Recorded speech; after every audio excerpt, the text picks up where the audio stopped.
আচ্ছা, আগে তো তোমার ঘরে অনেক মশা ছিল, এখন মশা নাই কেন? মশারা বুঝে গেছে রক্ত শোষার জন্য পার্মানেন্ট লোক আইছে।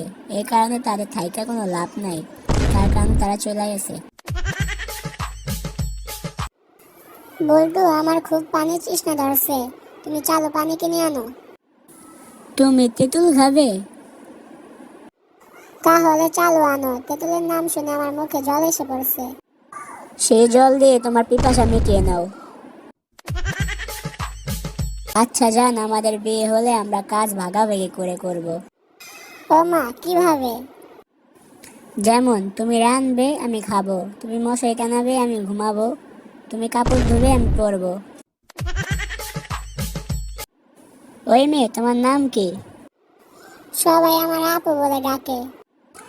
আচ্ছা, তুমি সেই আপু যার জন্য আমাকে সবাই দুলাভাই বলে ডাকে।